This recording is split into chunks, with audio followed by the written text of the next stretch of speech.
All right, so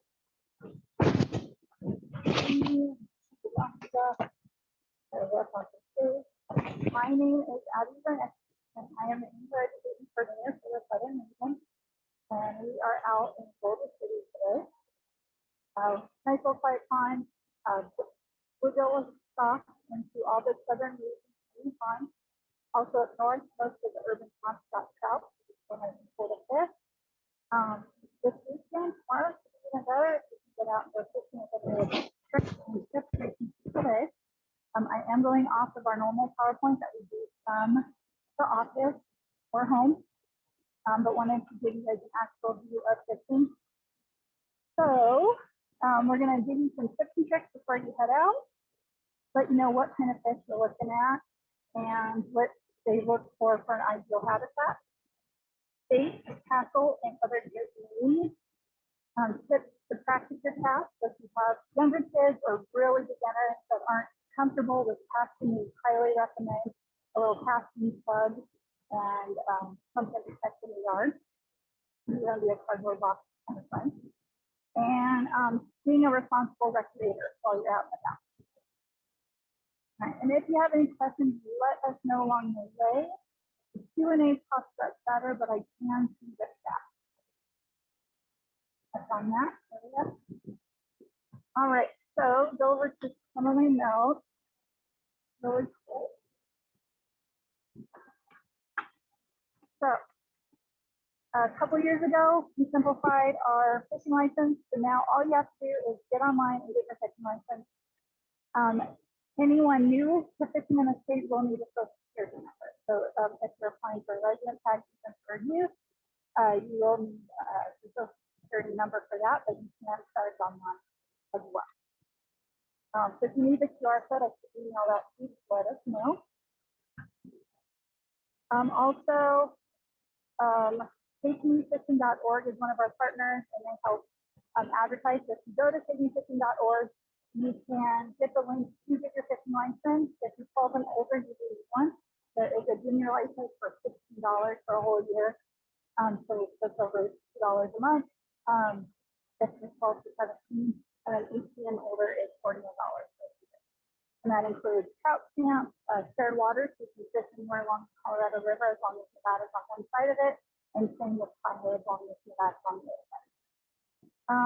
Also, we have created a little map, and if you go to fish.wildlifenv.com/map, that pulls up the map for all of our Nevada fishable waters and what fish are in them. And we're even going to start adding on like space and anything else like that. And boat access we're working on right now as well. So yeah, if you want this handout, I can send you a copy of it. All right, so what are we looking at for fish? So the beauty of right now is the overcast. So if you kind of notice, it dimmed out really well. So now the fish are going to be more comfortable. It all looks shadows to them. So win-win. Also, the trees that are kind of shading us in between the clouds, if that is reaching into the water, that makes the fish afraid to hide in that water as well. So they can be like right outside here. And so you don't have to pass all the way out there. They're not necessarily deep. It's going to be temperature related and comfort and cover. Also, oxygen can be a big thing. So sometimes the marinas, because the boats and stuff like that, they have higher oxygen. And sometimes the fish like it better. So they're going to be more comfortable. And that's some of the reason you see so many carp and stripers at the Hemingway Marina. All right, so I'm going to pause for questions, and then Michelle's going to come over here and show you some cool fish that we're looking for.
Hi everyone, sorry about that. But you can hear me okay. Thank you, Abby, for the introduction. My name is Michelle, and like she mentioned, we did get bluegill just stocked pretty recently, and this is what they look like. Here's a little cutout of them. They are pretty distinct with having this little black mark, and it kind of is behind their ear. So when you're fishing and you see one of those, you'll know that that's a bluegill.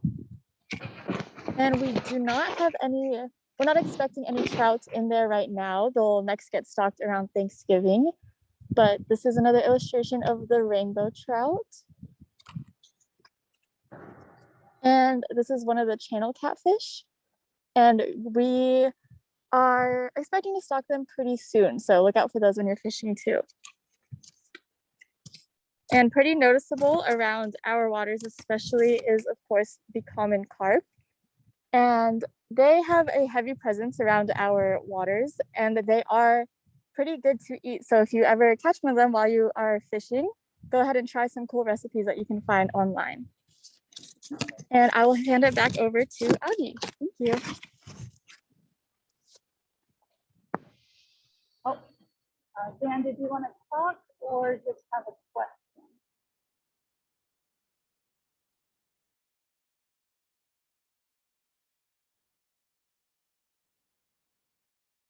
Oh, could you not see any of the fish?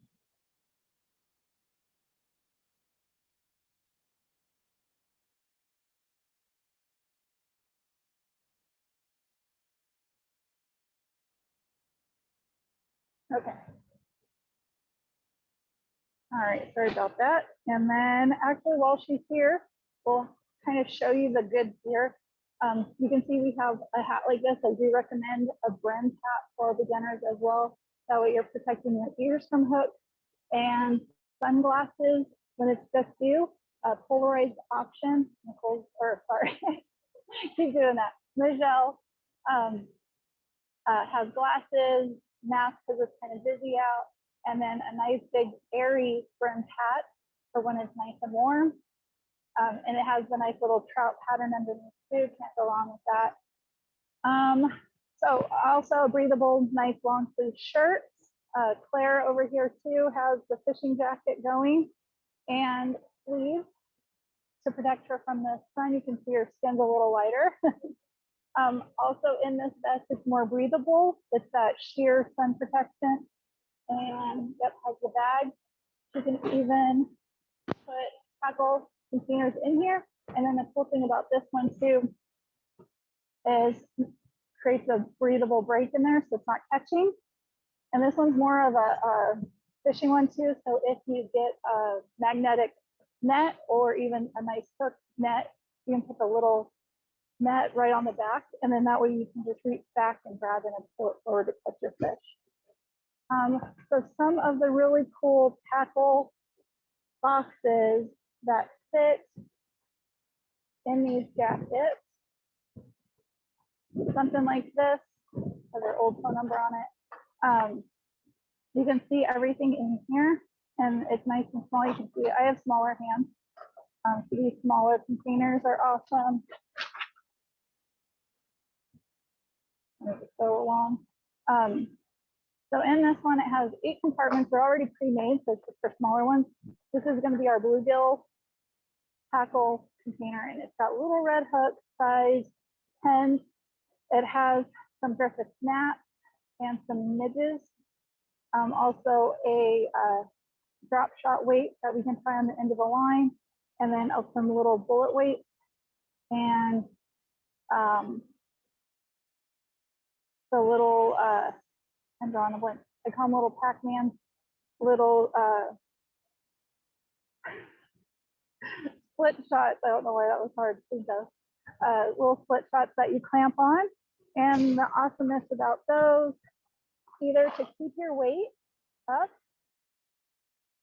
and then that way you can float the worm at the end, or you can do it drop shot style. And I've caught trout, I've caught bluegill, everything like this, where you put the hook up the line. This is this. I'm just focus this for you. So the hook is going to be adjustable. And then that way it doesn't get stuck. And it's just being held with a little split shot. And we're using little grub worms, little power baits. They love that chartreuse color. And then on the bottom, we are pulling up some of the weeds, but at least the weeds are going to be on the weight and not on the hook. So I come back out, pull this down. I got it about a foot from the weight. And then I hooked up here. And we are using small ones because honestly, I don't think there's that many catfish, that much catfish action right now. It's mainly bluegill. And catfish, you're definitely going to have your best bet catching right after sunset or before sunrise. Also, it's not proven, but sometimes this red line hides better in the water. And that's just because the light protruding from the top hits differently through the water. So it's like a prism. And so sometimes this red disappears easier. It's also a little tougher, which I like. You don't have to worry about broken line as much. There's also the nice light green. So a nice, this one's just trilene 4-weight, not saying any names particularly.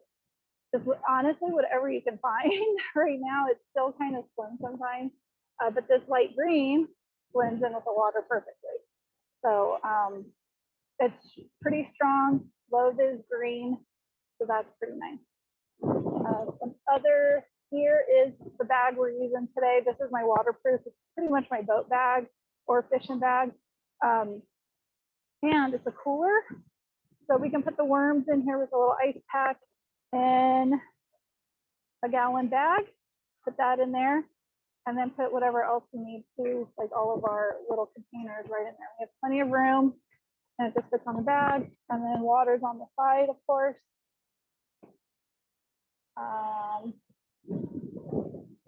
Also, this chair is pretty cool. It goes down to just this little itty bitty size. It's one of those travel camp chairs, and it wraps right back into this bag, I promise. And this would even fit in our backpack if we needed to travel more. And bobbers, you don't need anything too big. These little ones are great. It's almost the medium size one. Any smaller might be too low because until you know the depth of the water you're fishing, it can get stuck and just sit on the bottom. So that's kind of defeats the purpose. All right. So where are we at with what?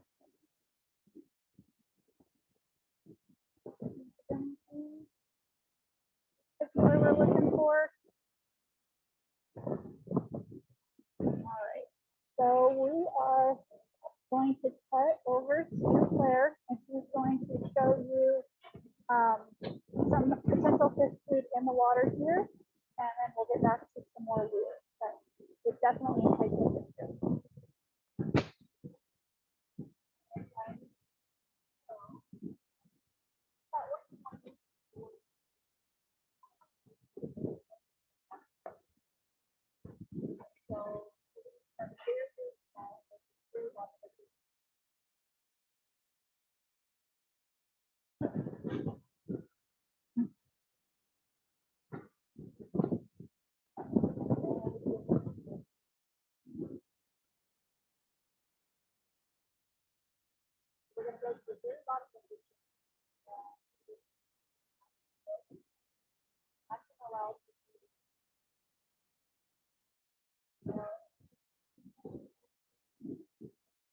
If you talk on your phone, it'll follow you.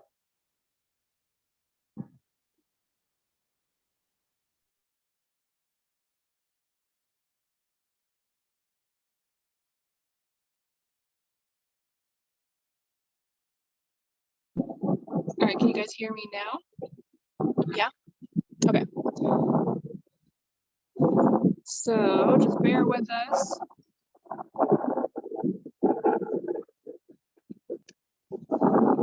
All right, I'm gonna see if it'll let me zoom in. It's kind of feeling like a no at the moment.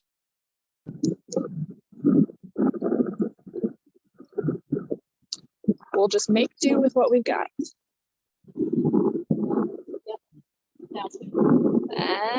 Okay, so I have a pocket microphone on my camera. So we're going to use this to take a look at some of the smaller stuff that's in here. So when we go to the very bottom of the food chain, we have things like detritus, and this is basically just kind of random junk that floats around. It could be little bits of broken down animals, it could be plant material, but here in this slide we can see some detritus that was floating around. Now this is going to feed some of the bigger organisms. So as we move up to plankton. And here we have a plankton egg. So as you can see, this is still really, really tiny, but it offers a great food source to some of our bigger stuff. Now, as we move from these microinvertebrates up to more macro, this means they're getting a bit larger. That's when we can start to see them.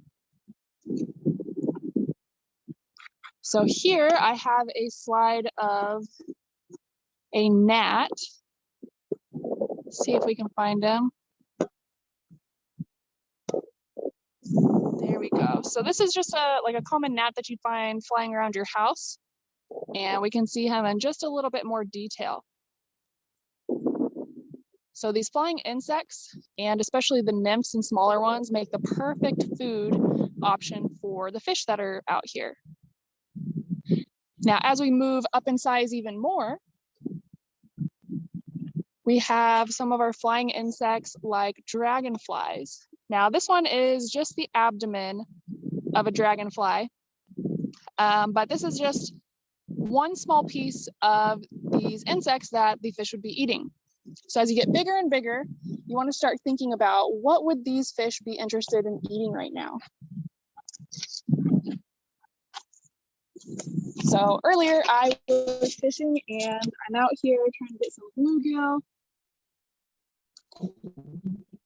And I'm using a fly that is looking like this. So we can see on this fly, we've got that kind of fuzzy woolly bit and that color. So that's going to help attract some of these fish that are out here. So when you're heading out to new waters, take a look at what fish are there, and then think about their food and how you can match that with your bait. So we'll go back to Abby and she can tell you a bit more about that.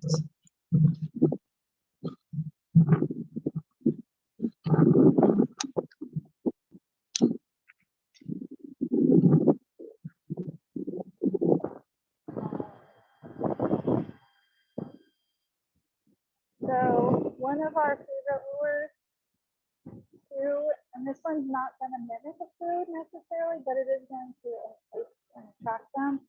These nets are really good. If they're tiny in the water, so like on a nice bright day, they draw the attention in, so that's always good. And they come in different sizes. So there's a 3, there's a 1, there's 1 through 5. And they all kind of look different with or without a tail. And then there are specific ones called rooster tail. So this one definitely would be more for trout. But these nets actually are a big one for all species. We've caught bass on them, we've caught trout, we've caught pike. They all work. There are pike, unfortunately, that come in Blake. So if you're from up north and you're used to catching pike, that is an option right in the middle of Nevada. Don't go wrong there. Other option is kind of like she was saying, something that looks a little more buggy, is these crystal piecer knife. It looks like a bug in the water. It floats for a minute and then sinks because of the spinner. But it's almost like a little leech, or it'll even look like a stonefly. It's a little bit bigger. Also the weight. So for the pond, because it's small water, it's little plants, we want to be able to get our line in and out easily. We use little itty bitty weights. Maybe 1.28. Nothing crazy, really small. And then there are other options. So for Lake Mead, we take out larger bullet weights. So in comparison, and I like these bullet weights somewhere like Lake Mead that's really rocky too, because they slide in and out of the water. So just make sure when you put it on your line, you start with the small end, and then that way the back end is the bigger end. And then you put a little split shot right in there and it hides in the weight. All right, let's see what other stuff we're missing. Tell you guys about. So fishing rod wise, just because we're at the pond, nice, easy to pack in and out. We just went with a spin cast rod, especially as a new beginner. All you have to worry about is just one button and then turning the line. Cool feature on a lot of these is the bait alert. Bait alert. And that just means when you turn that on and you're casting in and out, you'll be able to hear it. And then that way, if someone takes it and you have the drag out, you'll be able to hear it taking your line out. So that's always a cool feature. And then if not, it's a spinning rod or reel, spinning reels, and that is what most people are used to seeing. And those are great for lures, mainly. The eyes, the guides are going to be a lot bigger, and then that guides the line in and out in a more smooth motion for your lure. So spinning reels are better if you're going to throw out lures and retrieve them often. And then spinning is more for like the bait fish, like the slow kind of cast out and leave it. And then while we're talking here, I'm gonna turn to the three. And we can see Claire. She just has one of the beginning, I think they're called Little Bears, and it's a beginning fly rod. And she's just doing a roll cast to leave all the trees in the area. That way she doesn't worry about losing her fly in the tree. So she's just holding the line. And honestly, again, we're just going after the bluegills here. The bluegill are probably hiding right along this road right there. So all she needs to do is cast right past it and then strip past them to entice them. They're pretty aggressive little fish. They're only, like a big one would be 2 of my hands. Normally they're like a hand size. And, but when they take that, when they hit it and try to steal your bait, it's pretty quick. What they really like are these little salt things, and it's just a little chartreuse grub. These work really well. You can entice them. Again, if we're doing trout, which would be November to about March, maybe April if we're lucky. Little power bait or power ball are really good. And oh, I also will I will choose different boxes. So for my kayak, I have my bass box that goes under my seat. You can tell it's a little older. This is my personal one. So this is our bass lure box. And all these are going to imitate smaller fish that we're going to try to chase. And yes, some of these are bigger because bass eat pretty big fish. Also in here is the net number 5, and you can see how big that is compared to the others.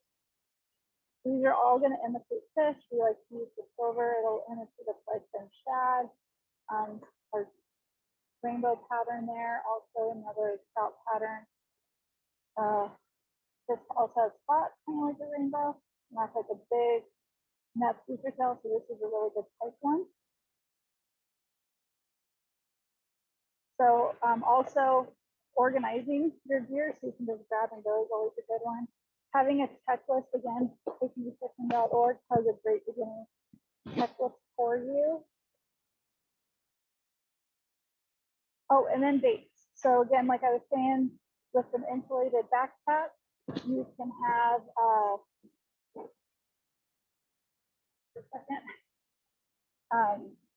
worms, Night crawlers are great, but you just, unless it's a really big catfish that you know for sure they have monster catfish, then maybe a whole worm.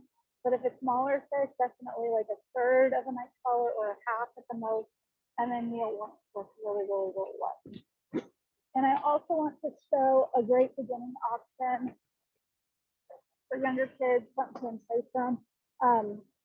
We just got these for beginning classes so that everyone has a tackle back application to share materials. It comes with casting cloth. And you just put that right on the line and cast this out. And the awesomeness of this, I'll take you guys show off over here, is the casting plug goes right into the fish. So there you go. So you cast it out, it goes in the big fish eats the little fish, and then you reel it in. And we always put little fish on the bottom. So we've got a red-eared spider. I haven't seen them in a while, but there has been some on the Colorado River, but it's been a while. And you can tell by the red ear similar to a bluegill or a green sunfish. That's the main difference there. And then put a few of them out. We have another one over here. And this is a green sunfish. So just for fish ID, there are some of these in the ponds too. They get mixed in really easy with bluegill. The main difference is the pectoral and dorsal fins are going to be yellower. You can see right under here, the pectoral fin is yellow. Bluegill will be slightly blue or like more of a clear. Especially if you have them in a light, you'll definitely see the difference. But they both have the dark spot on the eye, which is a defense. It looks like they're looking right at the fish. It kind of shows predators off a little bit more. That's that. The water comes in nice and cool, and that's why you have trout out here a little longer than some of the other waters.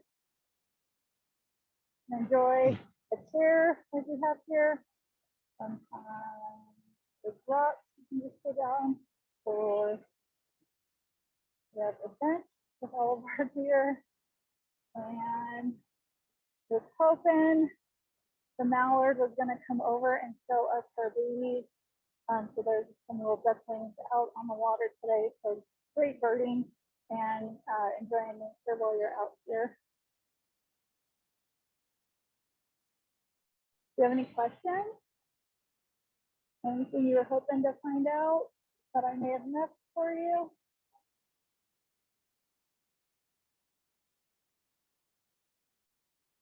Oh, some knots. Actually, do want to show you a couple knots that would be really good. No, mainly three. You need 3 knots. All right, so I am going to get some of the thicker lines here. Oh, so say we have a reel. The main knot that you're going to need is an arbor knot. We are out at Boulder City Park, our Veterans Memorial Park Pond, where we normally do 2 fishing days. Yeah, thank you all for coming. But I'll just go over a couple knots really quick. So arbor knots, you're going to go around the line, and you're actually, it's kind of neat. I'm going to do that. They're just like, you can get closer and a little bit better. And kind of turn you down. All right, so say we're going around the arbor knot. You actually go around the line and make a loop. So you can see, get my once or twice is fine. And actually, if we're going out on our knees and we have either environmental concerns, like big rocks and stuff like that, or big fish that we're working on, going around twice isn't bad. So you're gonna go around twice, make a loop around it. And then we're just gonna hold it down, push it down, and you can see how it slides on its own. I'm gonna do one more. And that way it cinches down on on the reel. Another benefit to this is that if you get it stuck and it won't move, you actually have a nice wiggly lure in the water, and it creates that loop throughout the water too.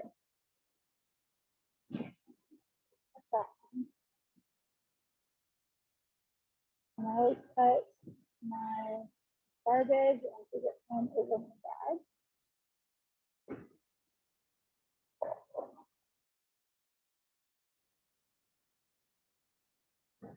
All right, another one.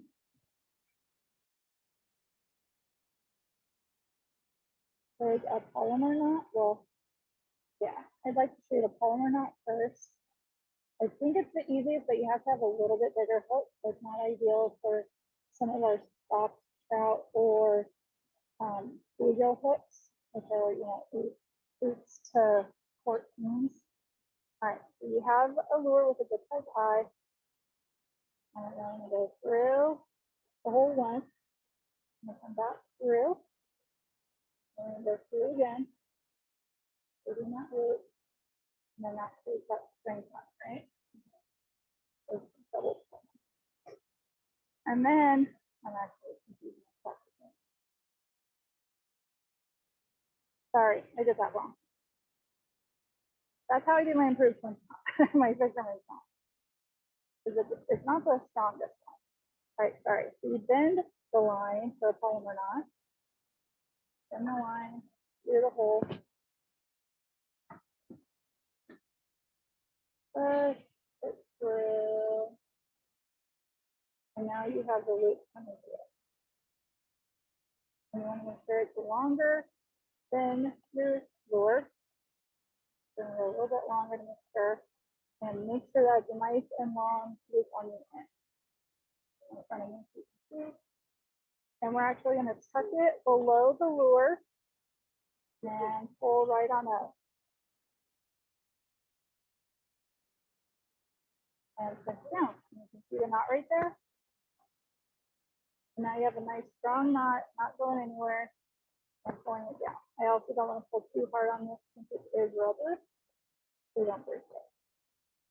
And you can see it's doubled up in there as well.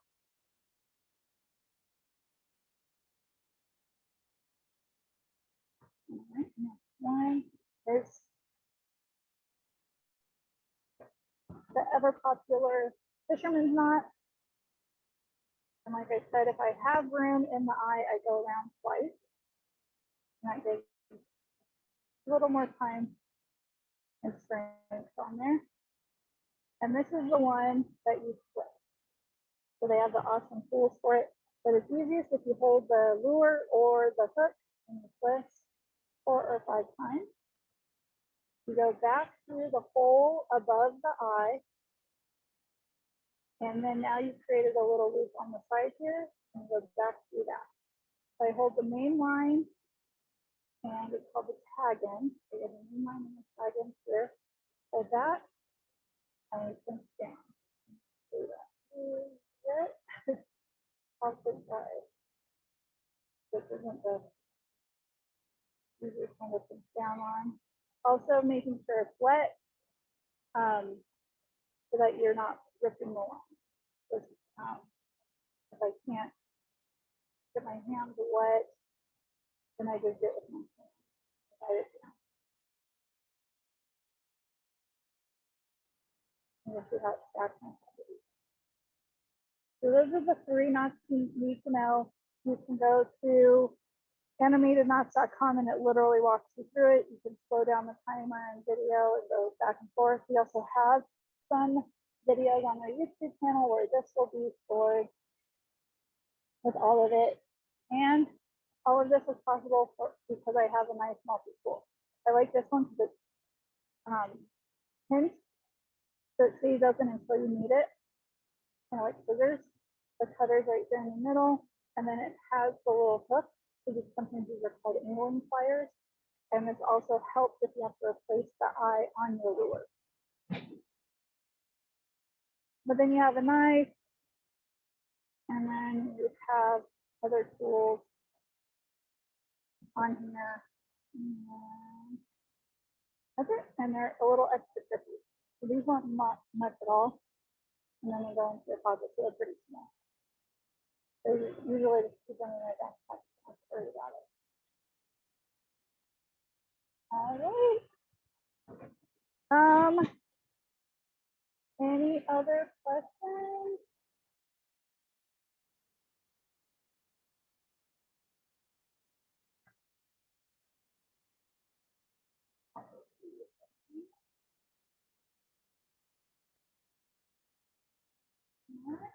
If that is it, we will let you all go for the day. Thank you all for coming.